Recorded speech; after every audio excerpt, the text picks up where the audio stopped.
Warahmatullahi wabarakatuh. Ya, hari ini kita bahas utul UGM ya. TO kemarin.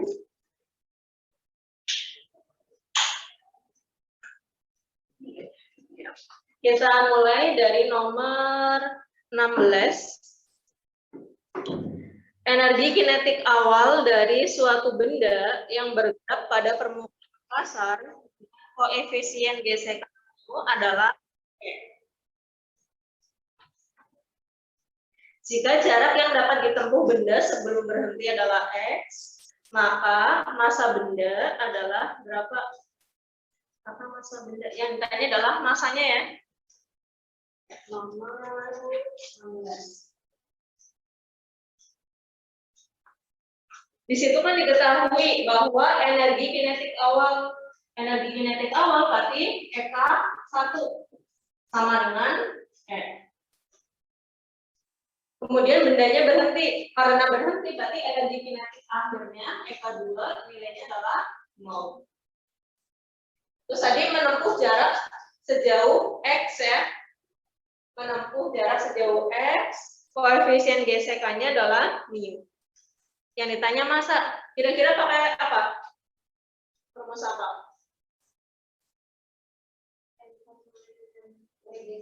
Ya, jadi nanti pakai rumus usaha ya.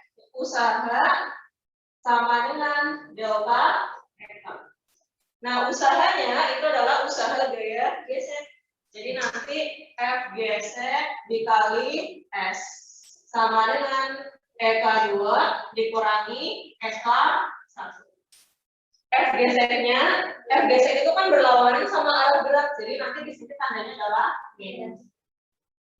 F geseknya dijabari jadi mu dikali F kali G dikali S sama dengan EK2 dikurangi EK1. Terus kita masukin ini mu, M, G, S-nya diganti X. Terus EK2-nya 0, min X. Ini ya. Nanti min-nya habis. Yang ditanya adalah massanya.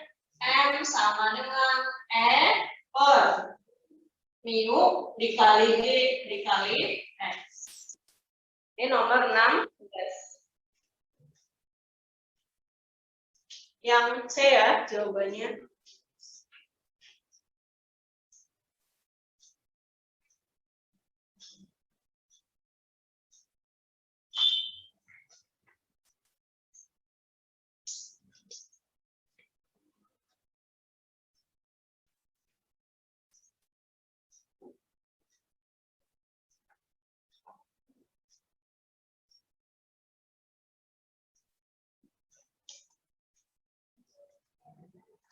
Lanjut ke nomor 17. Sebuah kelereng bermassa M tergantung di ujung bawah tali tanpa massa dengan panjang L. Kelereng tersebut mengalami gerak melingkar beraturan jari-jarinya R dengan kecepatan sudut tetap. Yang ditanya adalah besar gaya tegangan tali, nilainya berapa? Ya, Pak gambarin dulu ya.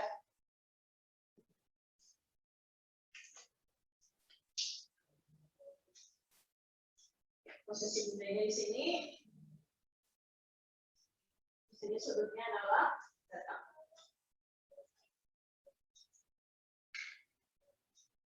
Gaya tegangan tali, tapi yang di sini ada T. Kemudian ada gaya berat ya. Gaya beratnya posisinya adalah ke bawah. Terus timbul gaya sentripetal. Gaya sentripetalnya arahnya ke sana. Di sini ada gaya sentripetal. Ini gaya tegangan tali. Nanti gaya sentripetal sama W ketika di resultan itu kan menghasilkan gaya tegangan tali. Jadi sama aja nilai. Nah, gaya sentripetal itu kan massa dikali percepatan sentripetal M. Percepatan sentripetal itu apa? Omega kuadrat dikali R. Ini gaya sentripetalnya. Ya, Kita baru cari tegangan tali. Tegangan tali sama dengan Fs kuadrat ditambah W kuadrat. Ya, Fs-nya ini ya. Berarti kan M omega kuadrat R dikuadratin ditambah W-nya berarti M dikali gravitasi kuadrat. Ya, jadinya M kuadrat omega pangkat 4 R pangkat 2 ditambah M kuadrat G kuadrat. Terus M-nya dikeluarin ya.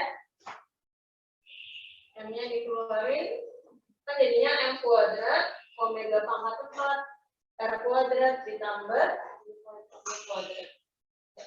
Atau sama dengan M akar omega pangkat 4 R kuadrat ditambah G kuadrat.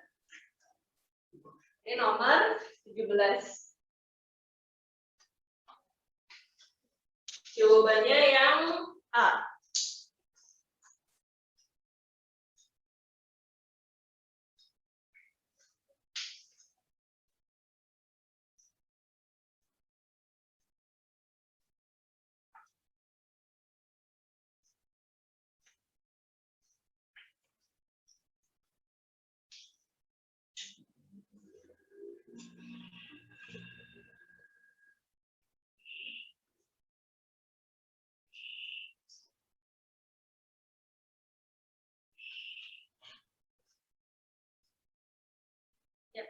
Lanjut nomor 18. 18. Pemahaman bahwa gelombang cahaya tidak mungkin longitudinal terdapat pada gejala apa? Ya, polarisasi ya. Jadi cahaya itu kan dia mengalami difraksi, interferensi, refraksi, refleksi, polarisasi. Kalau gelombang longitudinal, dia tidak mengalami polarisasi. Yang A. Polarisasi itu penyerapan ya, penyerapan intensitas cahaya. Jadi intensitas cahayanya berkurang setelah melewati kaca polaroid.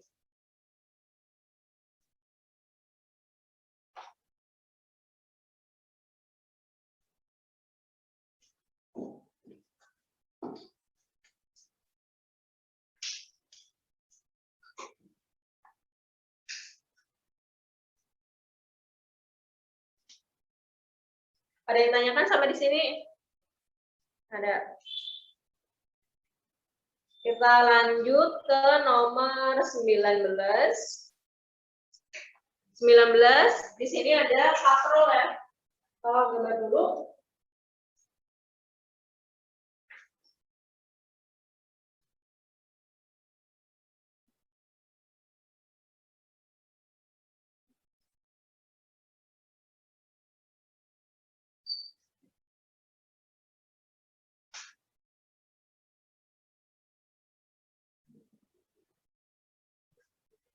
M2, M1.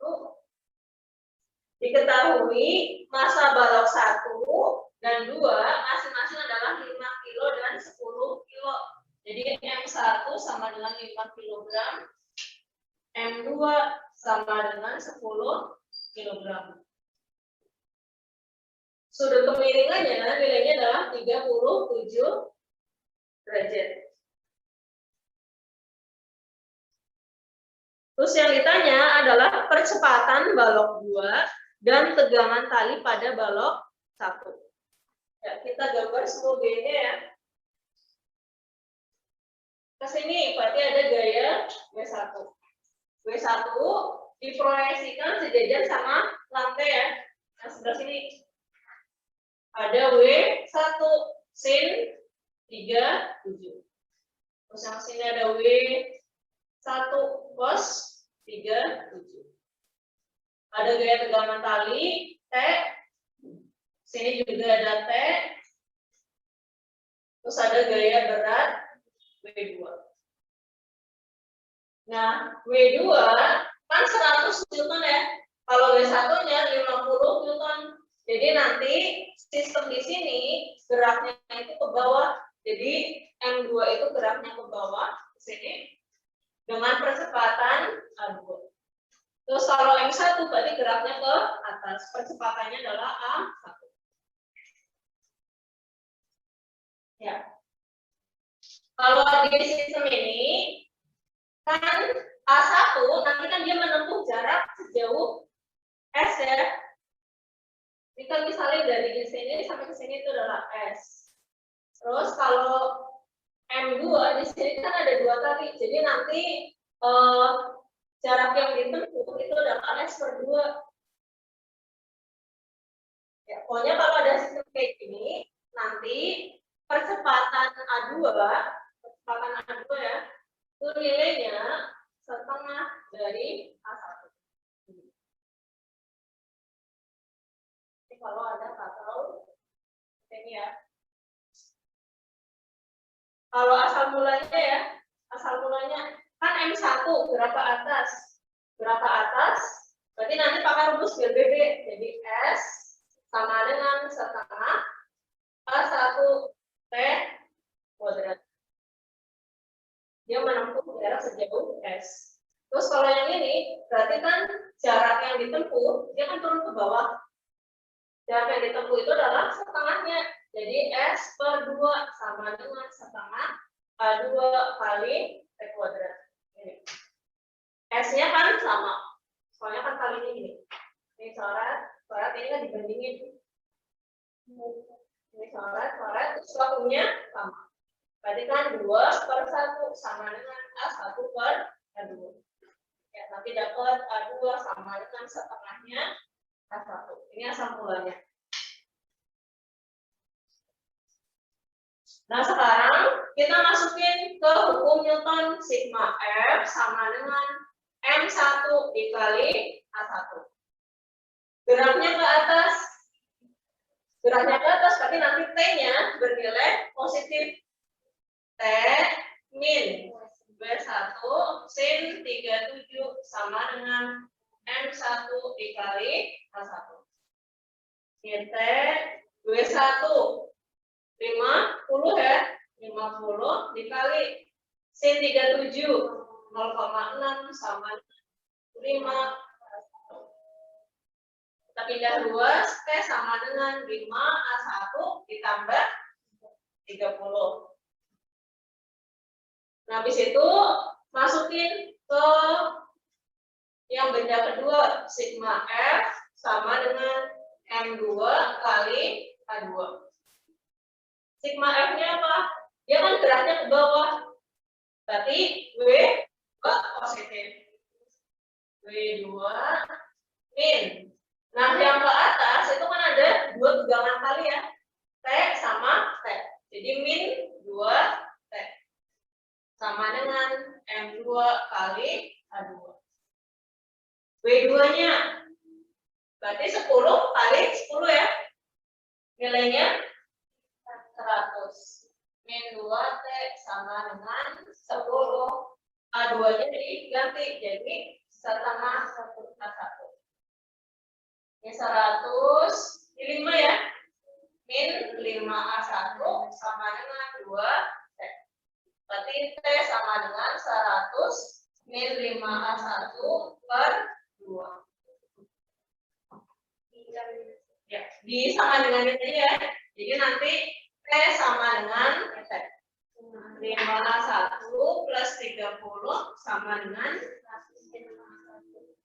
100 min 5A1 per 2. Kali ya. Berarti 10A1 plus 60 sama dengan 100 min 5A1. Pindah luas 15A1 sama dengan 40. A1 sama dengan 40 per 15. 8 per 3. Ini A1-nya. Yang ditanya adalah A2-nya ya. Jadi nanti masukin A2 sama dengan setengah kali 8 per 4 per 3 meter per second kuadrat. Ini A2-nya. Nah, baru cari tegangan tali. T sama dengan, masukin ke sini ya. Berarti 5 dikali A1-nya 8 per 3 ditambah 30. Ini 40 per 3 ditambah 30. 30 itu kan sama lagi berapa per berapa? 90 per 3. 130 per 3. Ya, ada ya? Jawabannya yang A. Yang A kan?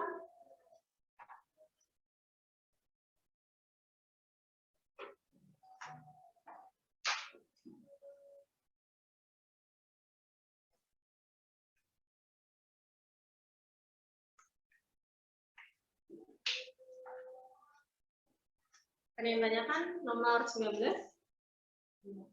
Belum.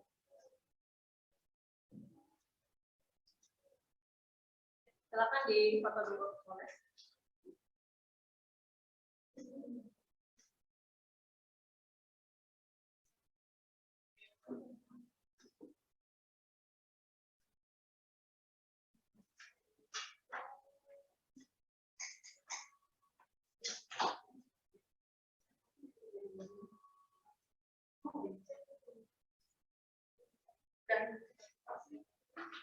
Apa saya?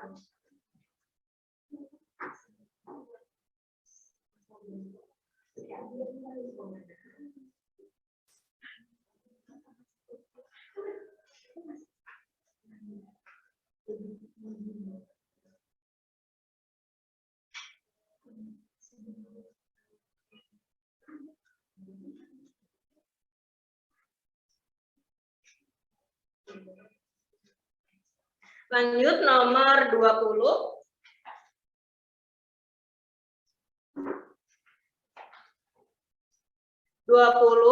Seseorang yang memiliki berat W berada pada suatu elevator.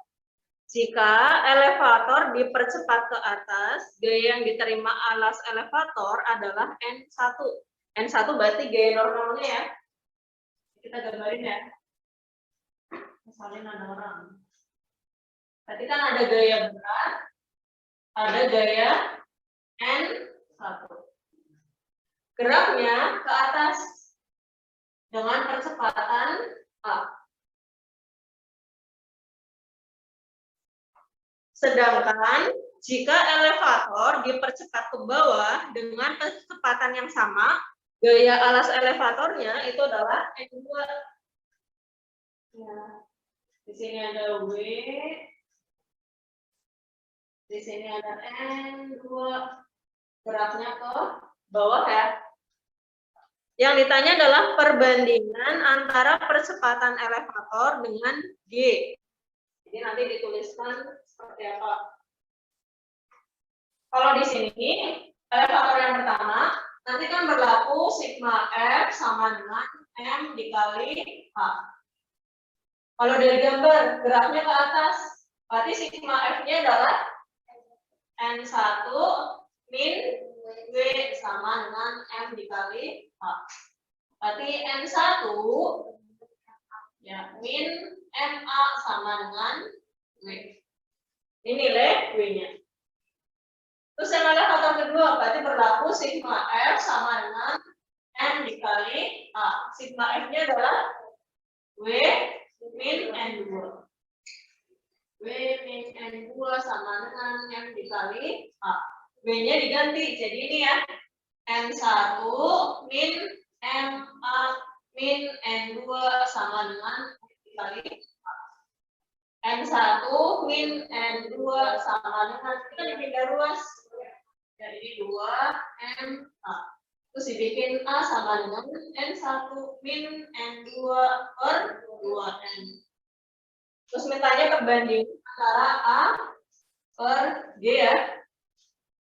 Hanya masukin ini N1 min N2 per 2N. Dibagi gravitasi. Ya, berarti N1 min N2 per 2 MG. MG-nya diganti jadi W. Ya, N1 min N2 per 2 W.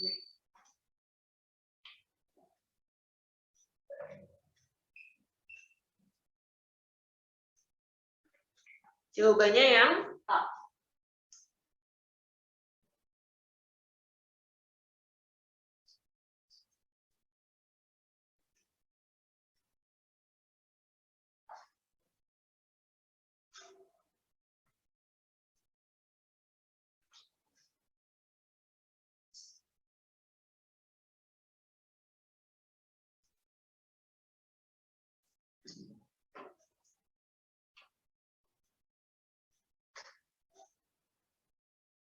Ini nomor 20.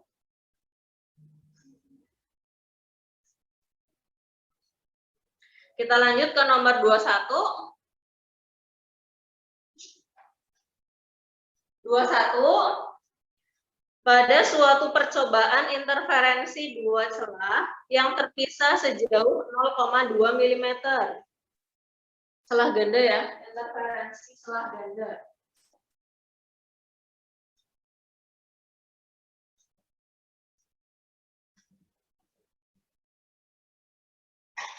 (0,2 mm) kira-kira apa? Ya, D-nya ya. D itu adalah lebar celah. Jadi di soal diketahui lebar celah 0,2 mm. Kita ubah ke senti ya. Soalnya kan jawabannya dalam bentuk senti. Berarti naik 1 dibagi 10. 2 kali 10 pangkat min 2 cm.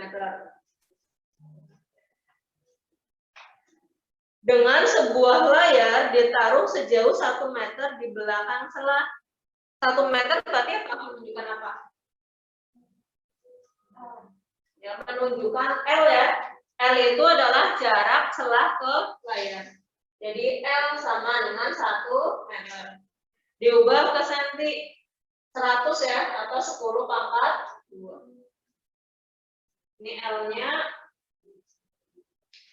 Fringi terang nomor 3 ditemukan terpisah sejauh 7,5 mm dari fringi terang utama. 7,5 apa? Y-nya ya. Y itu berarti jarak antar pita. Pitanya adalah terang pusat atau terang utama ke terang ketiga. Jaraknya adalah Y. 7,5 mm. Diubah ke senti. 7,5 kali 10 pangkat min 1. Ya. Nah, sekarang dari terang pusat ke terang ketiga, ordenya berapa? Ya, ordenya 3 ya. Orde itu adalah n kecil. N sama dengan 3. Yang ditanya adalah panjang gelombang. Pakai rumus apa? DY per L sama dengan N dikali lambda. Ini rumus dasarnya. Yang ditanya adalah panjang gelombang ya. Jadi dari sini bisa dapat bahwa lambda sama dengan DY per N kali L. Kita masukin D 2 kali 10 pangkat min 2. Y-nya 7,5 kali 10 pangkat min 1. Ordenya 3, L-nya 10 pangkat. Ya, 7,5 kali ya, ini 15 ya. 15 10 pangkat min 3 per 3 kali 10 pangkat 2. 15 bagi 3 5 kali 10 pangkat min 5 cm.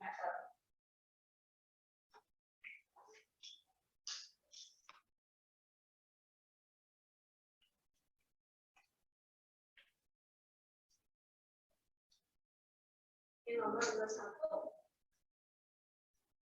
Ada yang tanyakan?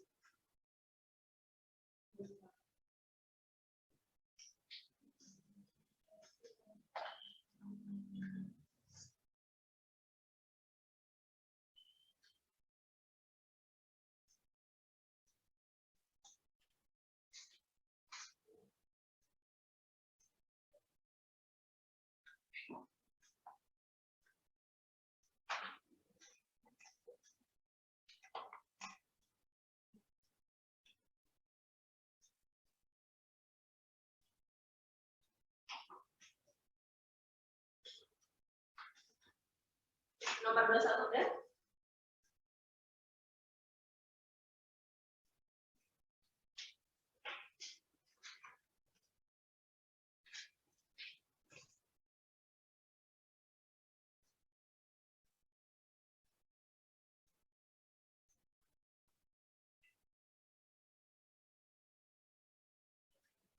Lanjut nomor 22.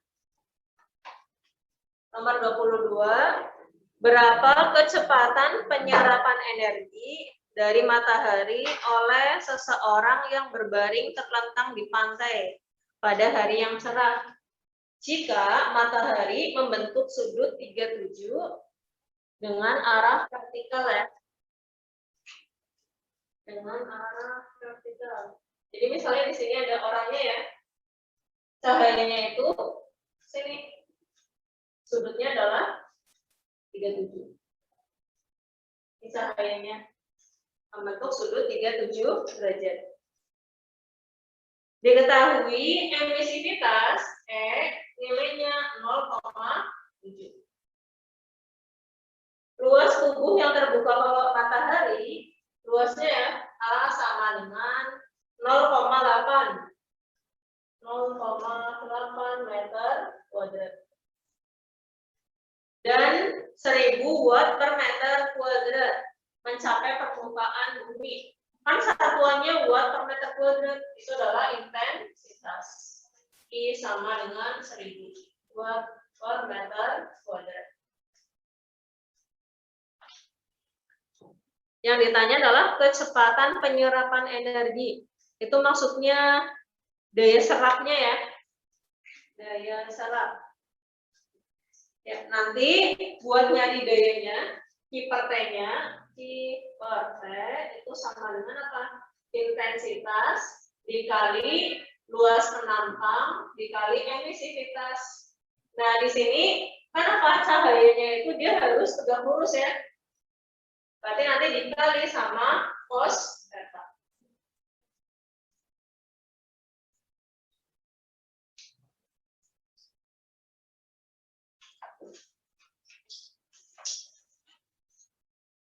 Q per T sama dengan I-nya 1000 ya. Ini 1000 dikali luas penampangnya 0,8. E-nya 0,7. Nah, cos theta, theta-nya kan berapa? 37. Cos 37 berapa? 0,8. Nah, ini berarti Q per T sama dengan 8 kali 7 kali 8 berapa? 48. Berapa?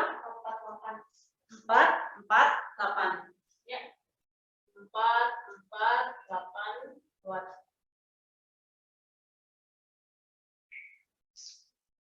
Yang ya jawabannya.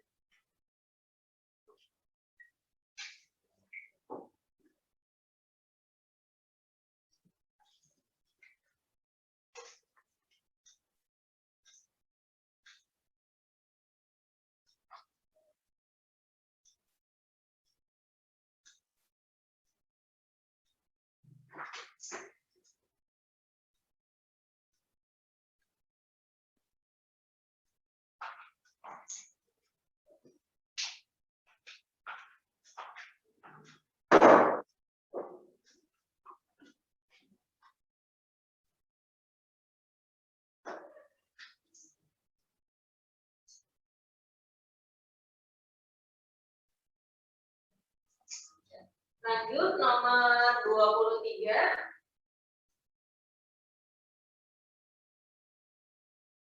Sebuah sistem terdiri dari 3 kg air. 3 kg air ya. Berarti diketahui M sama dengan 3 kg. Bersuhu, berarti suhu awalnya T sama dengan 80 derajat Celcius.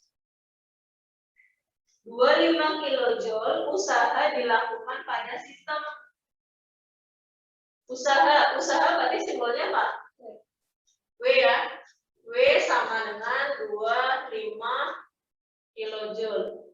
atau 25.000 ya. Nah, di situ ada keterangannya ya. Usaha dilakukan pada sistem, berarti usahanya positif negatif. Usaha dilakukan berarti sifatnya pasif atau aktif. Pasif ya, usaha dilakukan pada sistem. Jadi dia butuh sesuatu ya dari luar biar dia bisa melakukan usaha. Jadi di sini W-nya nilainya negatif. Ini berarti sama dengan ini. Ini gara-gara usaha dilakukan pada sistem. W-nya negatif. Dengan cara apa? Mengandung dengan kincir. Sementara 15 kilokalori panas dibuang. Panas itu berarti apa? Ya, Q-nya ya. Q sama dengan 15 kilokalori. Nah, kan dia dibuang ya. Kalau dibuang berarti Q-nya positif negatif. Panas dibuang, berarti kan panasnya keluar lingkungan. Melepas sistem melepas kalor. Q-nya positif negatif? Negatif ya. Jadi ini min. Ini diubah ke joule ya. Min 15.000 kalori. Terus habis itu diubah ke joule. Berarti dikali sama berapa? 1 kalori sama dengan 4,2. Berarti ini dikali 4,2. Ya, dapat berapa?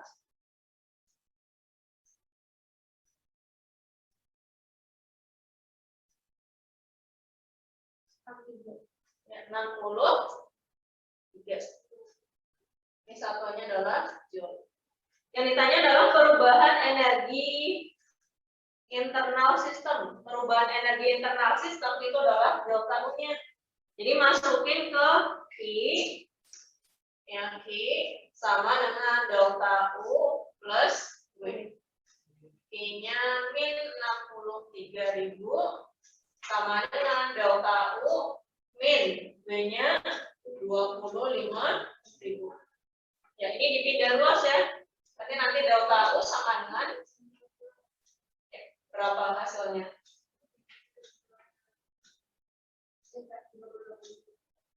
Ya, 38.000. Ini satuannya joule, 38 kilo joule. Ini adalah delta U-nya. Terus sama nyari apa? Temperatur akhir sistem ya. Kalau ini kan tadi kalori yang dibuang. Nah, terus energi dalamnya segini ya. Terjadi perubahan energi dalam, nilainya adalah B38. Jadi nanti kalian masukin bahwa delta U itu sama dengan MC delta T. Delta U-nya masukin 38.000, masanya 3 kg. Saya di sini itu adalah C air. C air nilainya berapa? Satuan SI. Kalau bukan SI nilainya 1, tapi kalau SI itu adalah 4.200 kali delta T. Ya, ini di itu berarti kan coret delta T sama dengan kira-kira berapa? 380 dibagi 3 kali 40.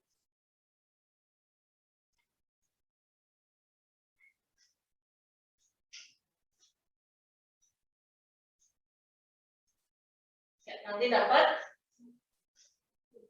3 derajat Celcius ya, di delta T-nya. Terus baru cari suhu akhir ya. Suhu akhir. Kan rumusnya delta T sama dengan T2 min delta T.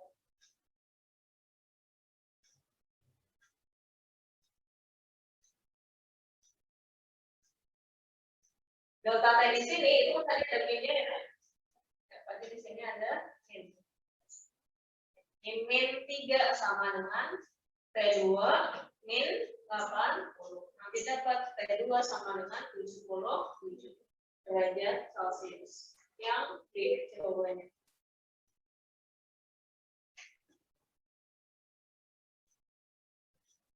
Ya, silakan di foto dulu.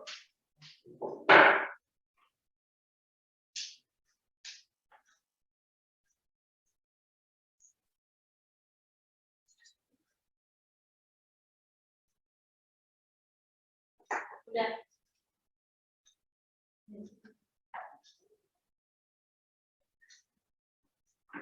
Ya, aku sekarang.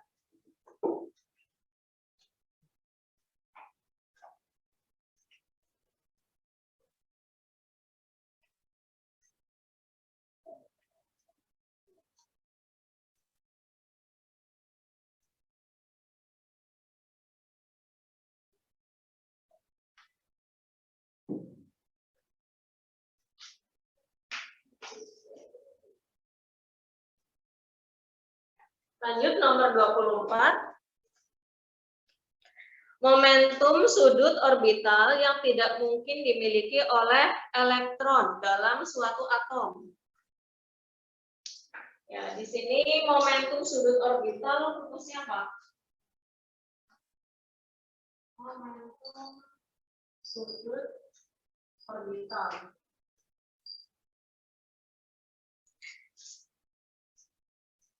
Momentum sudut itu kan simbolnya L sama dengan akar L kecil dalam kurung L ditambah terus dikali sama ini ya.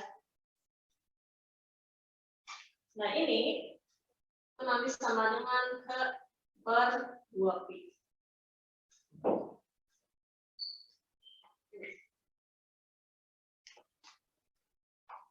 Ini momentum sudut orbital.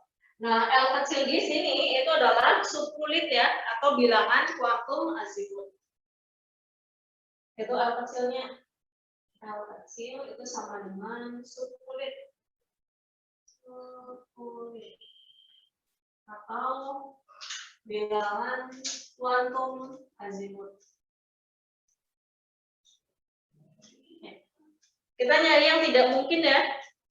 Ya, nanti kita masukin nih, kalau L-nya itu adalah 0. Kalau L kecilnya 0, berarti di sini diperoleh L sama dengan berapa? 0 ya. L besarnya nilainya 0. Kalau L-nya nilainya 1. L-nya berapa? Ya, ini 1 tambah 1. Ini ya, tadi 2, akar 2. Terus kalau L-nya 2.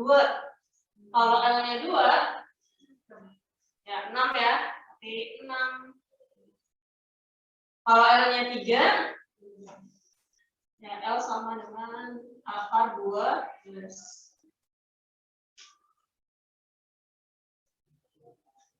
Kalau yang A benar, B benar, C benar.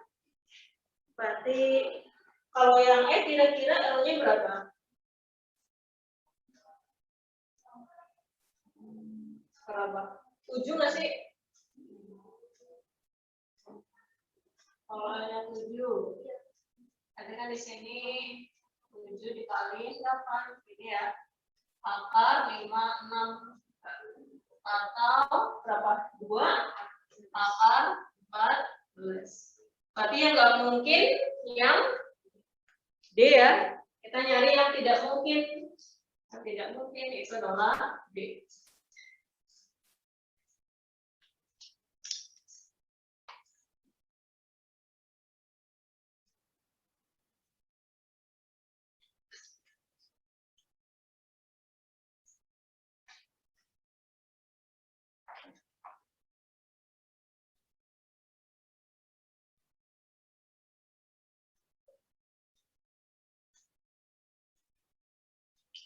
Lanjut nomor 25. Perhatikan pernyataan-pernyataan di bawah ini. Ini kaitannya sama efek Doppler ya. Efek Doppler. Efek Doppler itu kan rumusnya frekuensi yang didengar sama dengan P plus minus per P plus minus CS kali frekuensi sumber. Ini efek Doppler. Sama nanti ada aturannya ya, sumber pendengar. Pendengar mendekati PP-nya positif, pendengarnya menjauhi PP-nya negatif. Sumbernya mendekati PS-nya min. Sumbernya menjauhi PS-nya positif. Ya. Kalau nomor 1, frekuensi bunyi dari suatu sumber bunyi oleh seorang pendengar akan terdengar bertambah. PP-nya bertambah ya. PP-nya besar. Jika sumber bunyi mendekati pendengar. Sumber bunyi mendekati pendengar, berarti PS-nya min. Dan pendengarnya diam. Berarti di sini kan P min PS ya. Nah, pembaginya itu kan kecil. Kalau pembaginya kecil, berarti nanti PP-nya besar. Jadi pernyataan 1 benar salah? Ya, benar ya. PP-nya besar. Soalnya kan tadi pembaginya kecil. P min PS. Ini bawahnya kecil, berarti PP-nya besar. Bisa dipahami ya? Bisa. Terus yang kedua, frekuensi bunyi dari suatu sumber bunyi oleh seorang pendengar akan terdengar bertambah jika sumber diam dan pendengar mendekati sumber. Ini PS-nya 0, terus PP itu mendekati sumber, berarti kan PP-nya plus. Jadi nanti bagian atas itu nilainya lebih besar. Ya, berarti PP-nya lebih besar, benar salah? Benar ya. Terus pernyataan yang ketiga. Frekuensi bunyi dari suatu sumber bunyi oleh seorang pendengar akan terdengar berkurang jika pendengar diam dan sumber bergerak menjauhi pendengar. Sumber bergerak menjauhi pendengar, berarti VS-nya positif. Ini berarti baginya besar, berarti VP-nya kecil. Oke, ini berarti benar. Terus kalau yang keempat, frekuensi bunyi dari suatu sumber bunyi oleh seorang pendengar akan terdengar berkurang jika sumber bunyi dan pendengar diam. Benar salah? Salah ya. Kalau pendengarnya diam, sumbernya juga diam, otomatis apa? PP itu sama dengan PS. Ya. Kalau pendengar diam, sumbernya diam, jadi frekuensi yang didengar sama dengan frekuensi sumber. Ya, jadi jawabannya 1, 2, 3 yang A.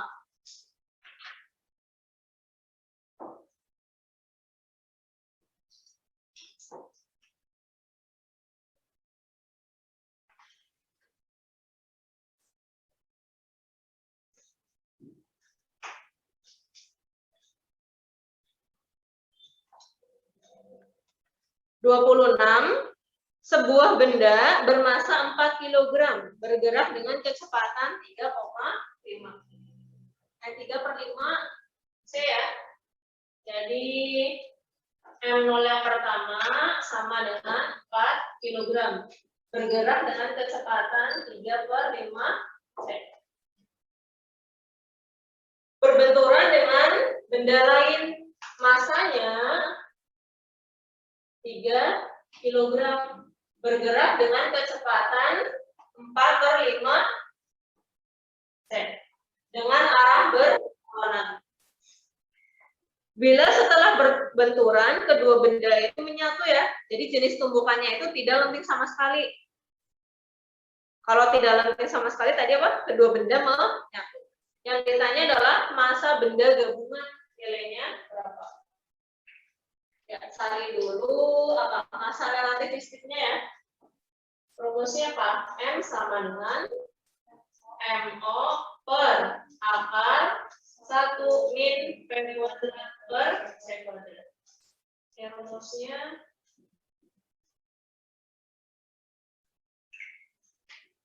Kita cari M1-nya dulu ya.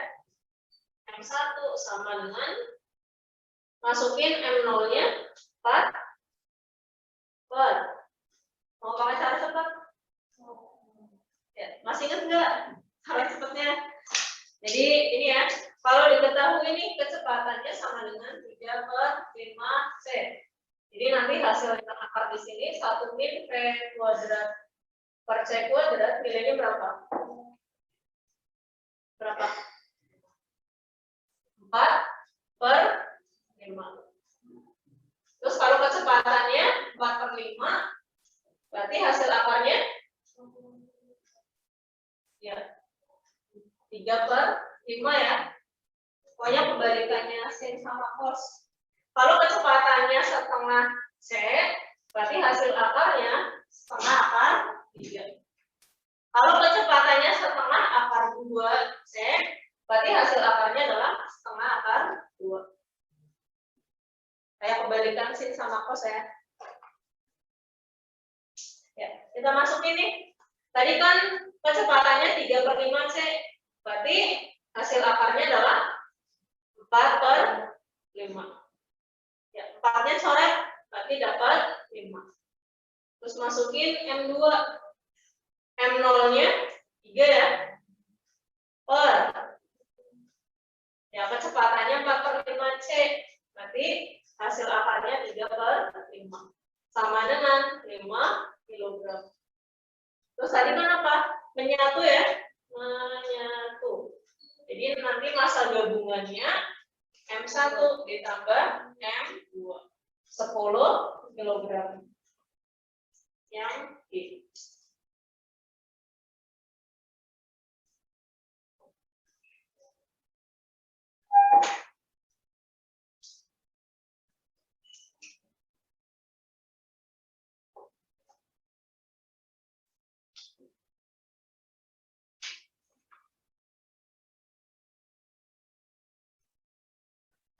Lanjut 27.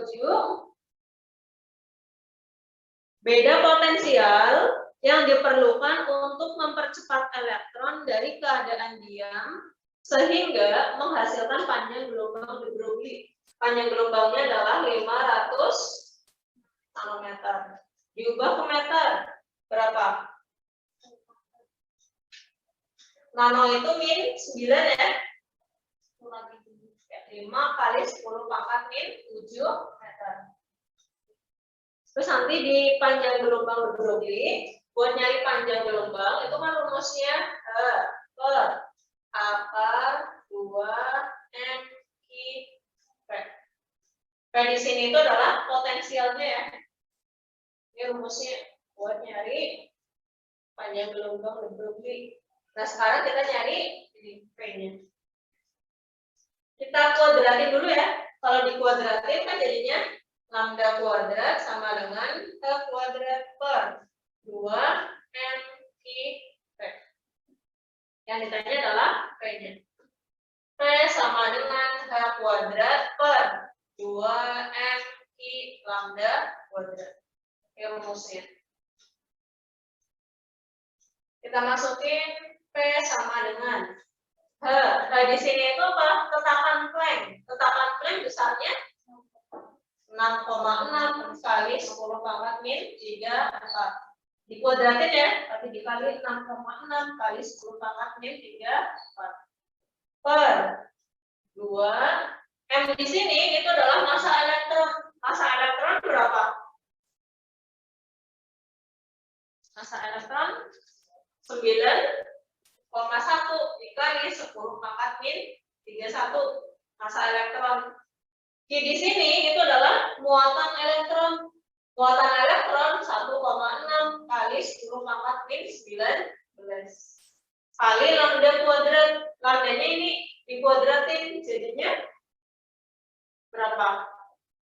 25 10 pangkat min 14. Ini coret ya. Berarti dapat 3,3. 6,6 kali 3,3. Nanti hitung ya, 21,3. 78 kali 10 pangkat min 6, 8.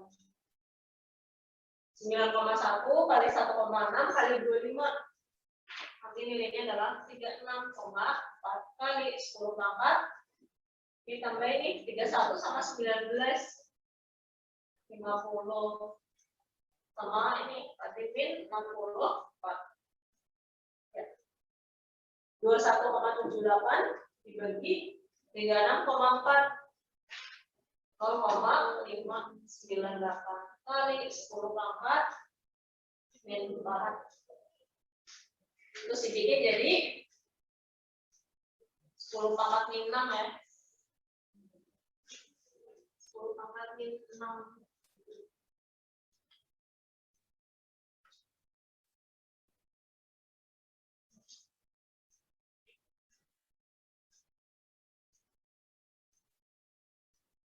Ini berarti jadi berapa? 59,8 kali 10 pangkat min 6. Satunya adalah terus diubah ke, ada yang salah gitu enggak?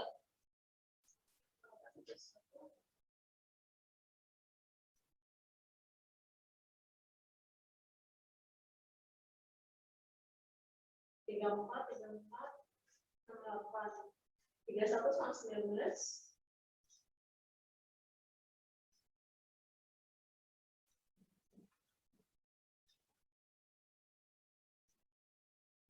Oh ya, ini 364 ya.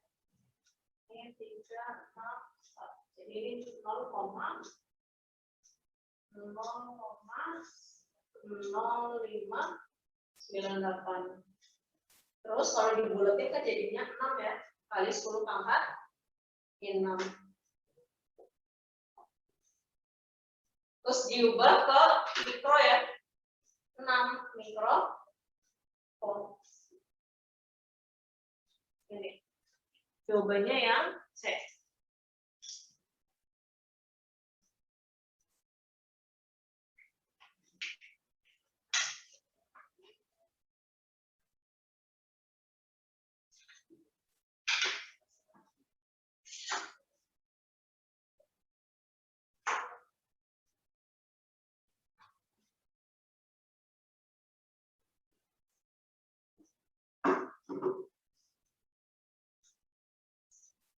Ya, hapus ya.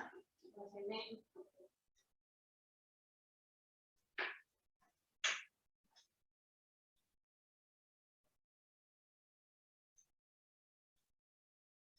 Ini hapus.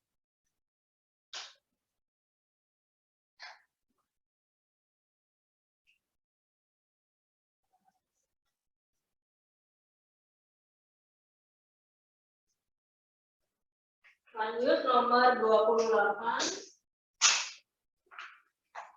28. Seorang dengan masanya adalah 64 kg ya. M sama dengan 64 kg.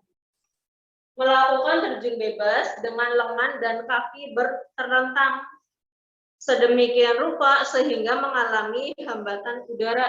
Hambatan udaranya, oh ya, sama kecepatan terminal.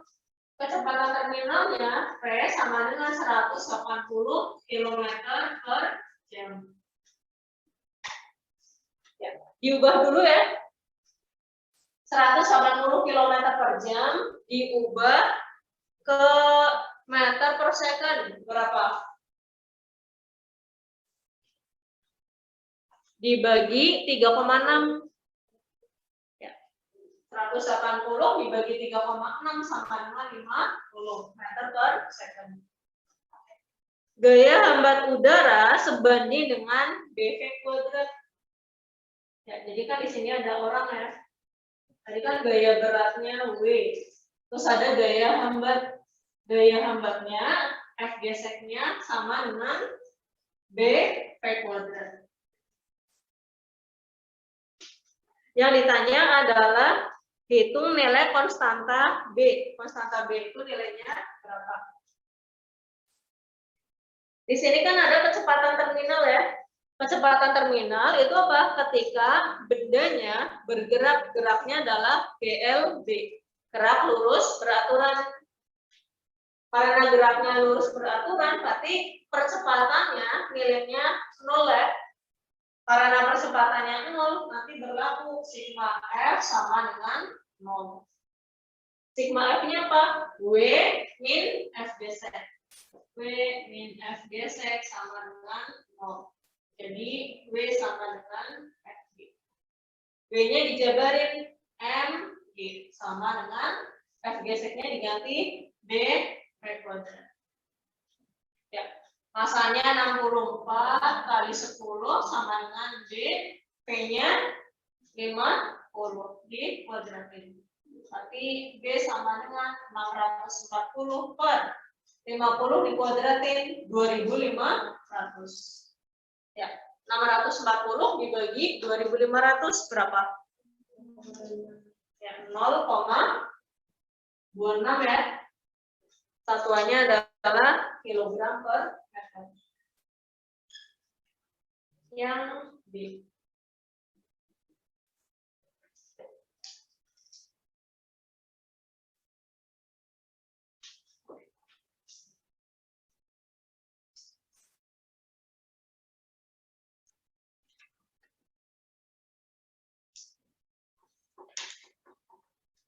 Ayo lanjut nomor 29. Sebuah mesin Carnot mula-mula dioperasikan dengan suhu kedua tandon masing-masing 300 Kelvin dan 400 Kelvin. 300 Kelvin berarti apa? Suhu rendah ya. Suhu rendah simbolnya T2. Ya, T2 sama dengan 300 Kelvin. Berarti yang 400 Kelvin itu adalah suhu tinggi. Suhu tinggi berarti simbolnya T1. 400 Kelvin. Agar efisiensi naik menjadi 2 kali semula, maka dengan suhu tetap, suhu rendahnya tetap, suhu tandon kalor yang bersuhu tinggi harus dinaikkan menjadi berapa? Cari apa dulu? Nah, efisiensi awal dulu ya. Efisiensi yang pertama berarti 1 min T berapa? T2 per T1. Masukin 1 min. T2-nya 300 per 4. 1 coret. Berarti 1 dikurangi 3/4. 1/4 ya. Ini efisiensi yang pertama, yang awal ya. Ini efisiensi awal. Terus efisiensi yang kedua, dia kan pengen apa? 2 kalinya efisiensi yang pertama. Jadi efisiensinya berapa? 2, ini ya. 2 dikali 1/4 setengah.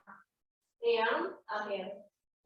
Nah, baru masukin lagi efisiensi yang kedua sama dengan 1 min T2 per T1. Ini berarti setengah sama dengan 1 min. T2-nya tetap 300 per T1. Ya, 300 per T1 sama dengan 1 dikurangi setengah. Tapi dapat T1 sama dengan 600 Kelvin. Yang D.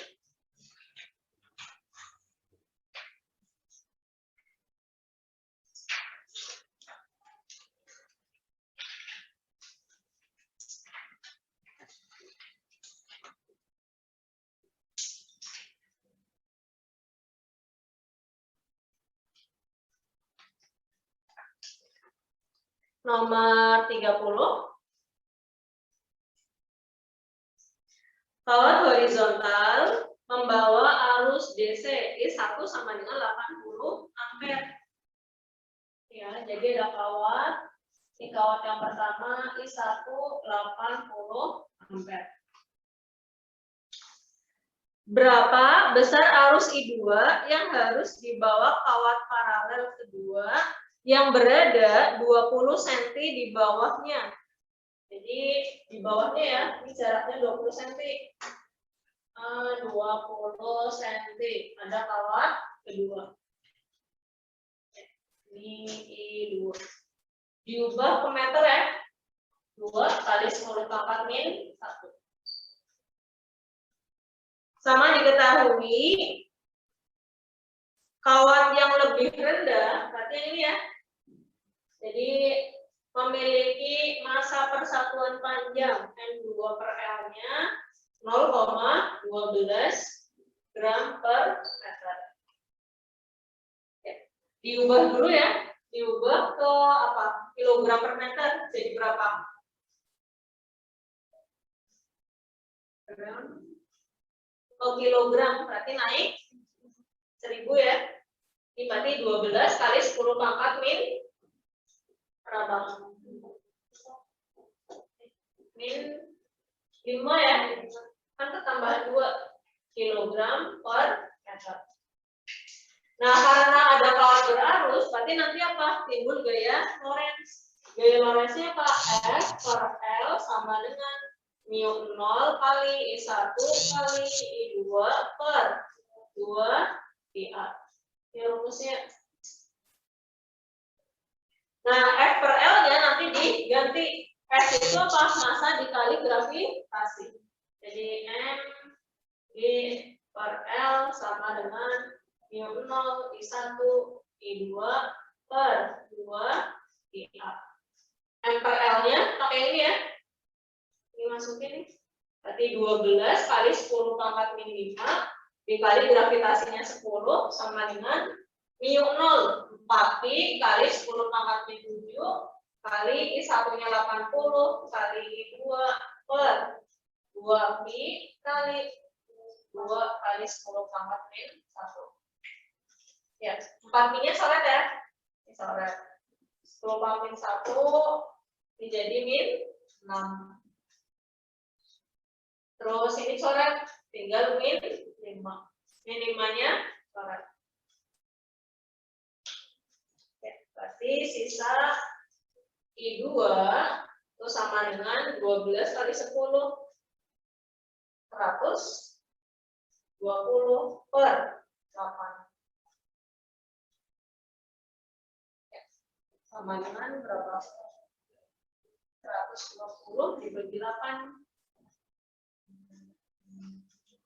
15 ampere. Ya, yang C ya. Ini nomor 30.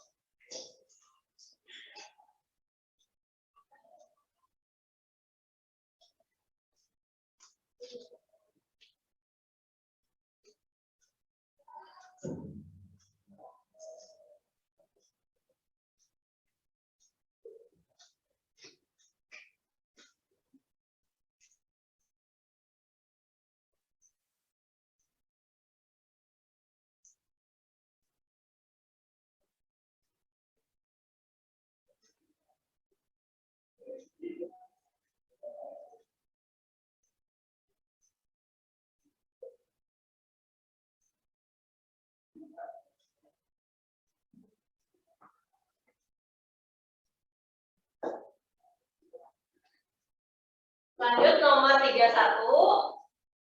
Sumber tegangan DC dihubungkan dengan 4 buah hambatan listrik yang besarnya sama. Jadi R1 sama dengan R2 sama dengan R3 sama dengan R4 ya. R-nya identik. R1 sama dengan R2 sama dengan R3 sama dengan R4. Yang ditanya adalah nilai perbandingan arus listrik ketika saklar ditutup dan dibuka. Ya. Kita begini dulu nih. Kalau dibuka, ini dibuka ya. Tadi kan nggak ada arus yang mengalir di sini ya. Jadi nanti buat nyari R total, R1 sama R3 di seri ya. Ini kan nggak ada nih. Ketika dibuka berarti nanti R1 sama R3 di seri ya. R1 sama R3 di seri. Terus R2 sama R4 juga di seri ya. R2 dan R4 di seri. Terus habis itu di paralel ya. Buat nyari R totalnya. Terus baru cari I totalnya. Ini kalau dibuka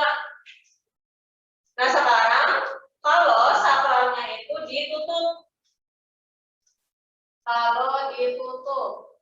Kalau ditutup, berarti kan di sini ada garis ya, rangkaian lagi.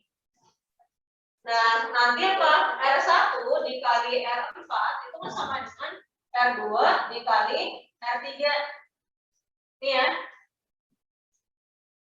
R-nya sama, berarti nanti kan R1 kali R4 sama dengan R2 kali R3. Nah, kalau rena besarnya sama, berarti apa? Nggak ada arus yang mengalir di sini. Tuh ya. Jadi, karena nggak ada arus yang mengalir di sini, bentuk rangkaiannya ini diabein. Jadi, sama kayak yang terbuka. Jadi, R1 sama R3 di seri, R2 sama R4-nya di seri, baru di paralel. Berarti R totalnya sama. Karena R totalnya sama, otomatis I totalnya juga sama.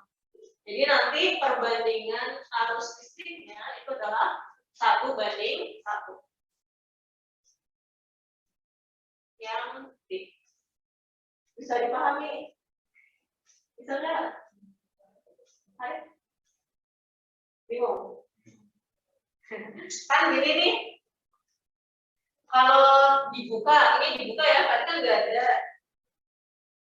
Berarti buat nyari R totalnya R1 sama R3 diseri, R2 sama R4 diseri, terus baru di paralel dapat R totalnya, terus baru nyari I total, tegangan dibagi R total.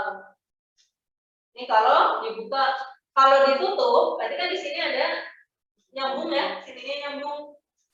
Tapi gara-gara R-nya identik, nanti kan apa? Perkalian antara R1 dikali R4 sama dengan R2 dikali R3. Ini nilainya sama. Karena nilainya sama, berarti nggak ada arus yang mengalir di sini nih. Berarti ini rangkaiannya dihapus nih. Jadi nanti sama kayak yang terbuka, R1, R3 di seri, R2, R4 di seri, terus di paralel. Nanti dapat di total. Jadi nanti di totalnya di terbuka sama tertutup nilainya sama, 1:1. Gitu. Oke, berarti jawabannya yang D ya. Untuk nomor 31.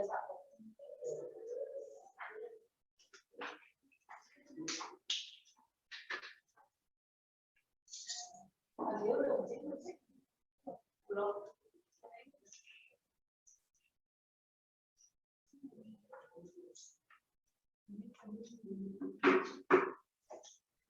Nah ya, hapus ya.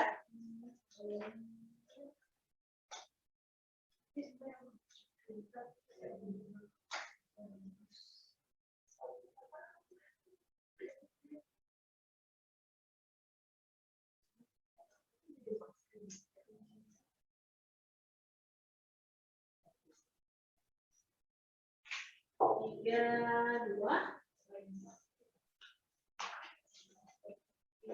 Bola dijatuhkan dari ketinggian H tepat di atas cermin konkav. Cermin konkav berarti cermin apa? Cermin konkav. Ya, cermin cekung ya. Ini cermin cekung. Yang memiliki titik fokus. Jadi titik fokusnya F sama dengan 50 cm. Jika waktu yang dibutuhkan pada saat bola dan bayangannya berimpit adalah 1 detik, maka nilai H itu berapa? Jadi gini nih, ini ada cermin. Ini cerminnya ya. Yang akan cermin. Terus ada benda. Ini bendanya ketinggiannya adalah ya, ini H total ya. H total aja deh. Terus yang ditanya adalah tinggi totalnya nilainya berapa. Nah, dari puncak sampai ke sini nih. Ya, saat di sini itu adalah bayangan dan benda itu berimpit.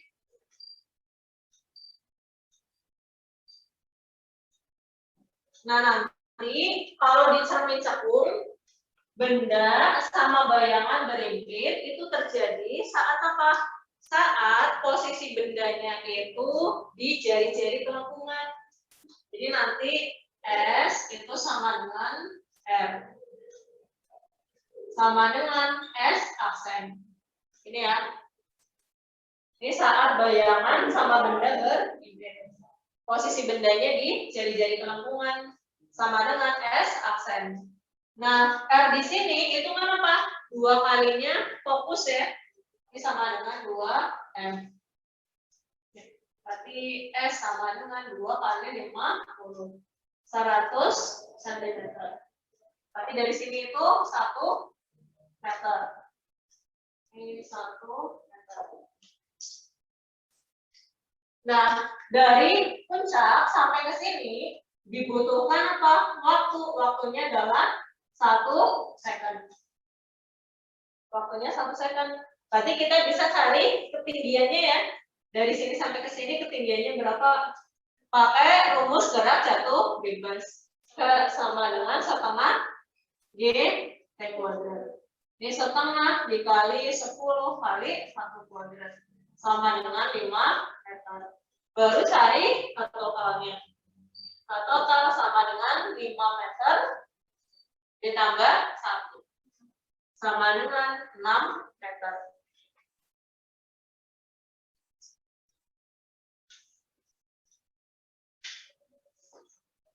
Ini nomor 32. Ada yang tanyakan nomor 32? Ada.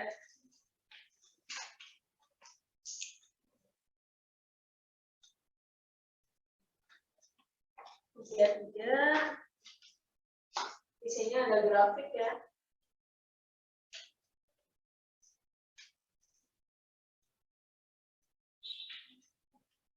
Min 3,7.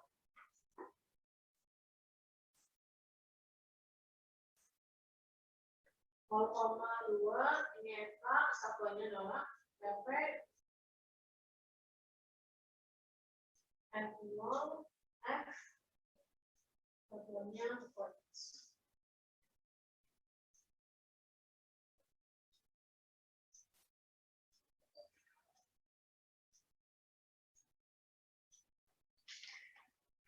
Nomor 33. Grafik di atas menunjukkan hubungan energi kinetik dan frekuensi foton. Yang ditanya adalah frekuensi cahaya yang menyinari logam. Berarti nyari F-nya ya. Ya, kalau dari grafik ini 3,7 itu menunjukkan apa? Ya, E0-nya ya. E0 sama dengan 3,7 efek. Nah, 0,2 berarti menunjukkan nilai EK ya. EK-nya 0,2 efek. Kita cari dulu energi fotonnya. Rumusnya EK sama dengan E min E0. EK-nya 0,2 sama dengan E min 3,7. Berarti dapat E sama dengan 0,2 ditambah 3,7. 3,9. Satuannya adalah F ya. Satuannya F. Nah, habis itu kita ubah ke joule. Kalau diubah ke joule berarti dikali 1,6 kali 10 pangkat min 19. Ini satuannya adalah joule. 3,9 dikali 1,6 berapa?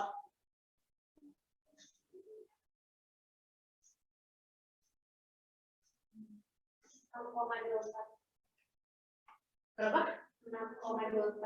6,24 kali 10 pangkat min 19 joule. Ini energi foton. Terus baru masukin ke rumus E sama dengan E dikali F. E-nya 6,24 kali 10 pangkat min 19 sama dengan H.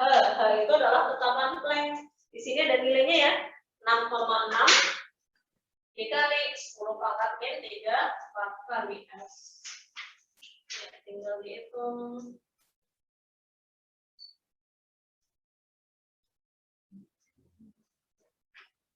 6,24 dibagi 6,6 berapa? 0,9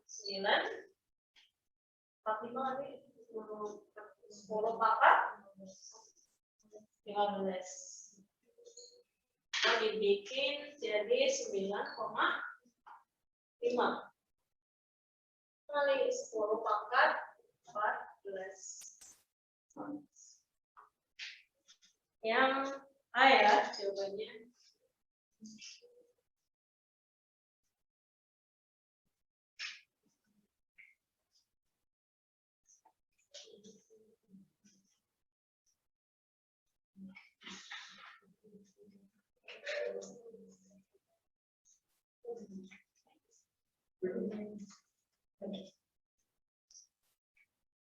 Lanjut nomor 34. Sebuah bola pejal dan sebuah silinder pejal ya. Yang pertama bola pejal, terus yang kedua adalah silinder pejal.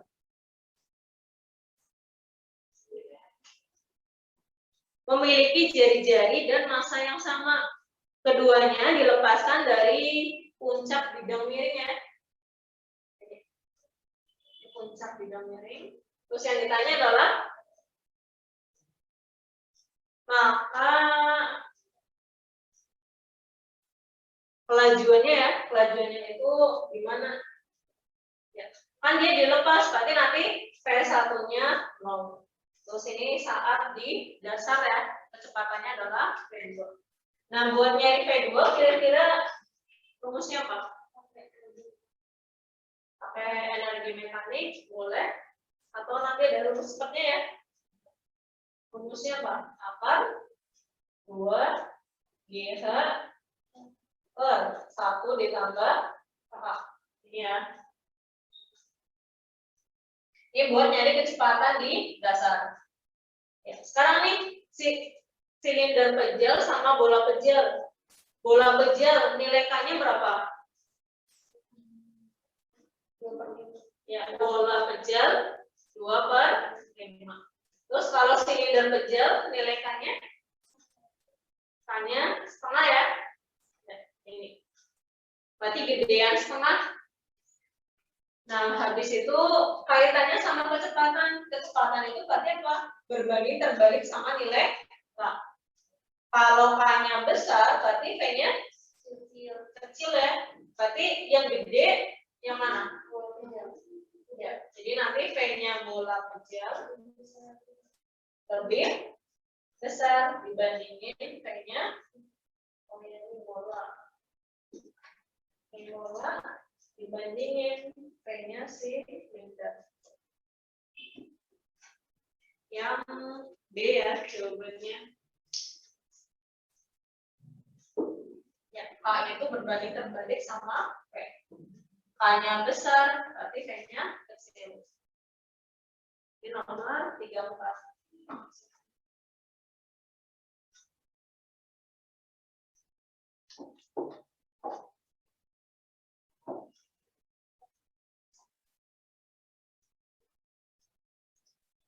Nomor 35. Pernyataan berikut yang benar mengenai gelombang elektromagnetik. Pernyataan 1 nih, sifat transversal gelombang bidang elektromagnetik dapat ditunjukkan dengan percobaan polarisasi. Benar salah? Ya, benar ya. Gelombang transversal nanti apa? Dia bisa ditunjukkan dengan adanya sifat polarisasi ya. Kalau transversal itu kan mengalami polarisasi. Jadi pernyataan 1, nah. Pernyataan yang kedua, di ruang hampa kelajuan sinar X lebih besar daripada kelajuan gelombang radio. Ya, benar salah? Ya, salah ya. Soalnya apa? Sinar X sama gelombang radio itu kan sama-sama gelombang elektromagnetik. Kalau di ruang hampa nanti kecepatannya sama ya, yaitu kecepatan cahaya 3 kali 10 pangkat 8. Itu kalau di ruang hampa kecepatannya 3 kali 10 pangkat 8. Pernyataan yang ketiga, kelajuan gelombang elektromagnetik dipengaruhi medium kerapatan. Ya, benar ya. Jadi kelajuannya itu dipengaruhi oleh medium. Nanti kan ada peristiwa pembiasan. Jadi cahaya atau gelombang elektromagnetik ketika melewati medium, kecepatannya itu akan berubah. Ya, kalau yang keempat benar salah? Salah ya? Ya, tadi jawabannya 1 dan 3 ya, yang B.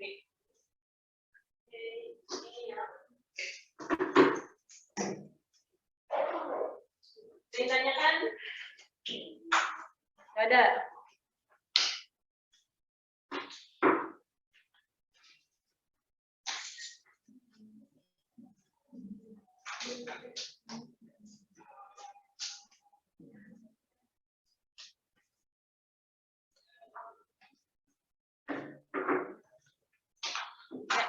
Kalau nggak ada pertanyaan, kita cukupkan ya untuk pertemuan kita hari ini. Wassalamualaikum warahmatullahi wabarakatuh.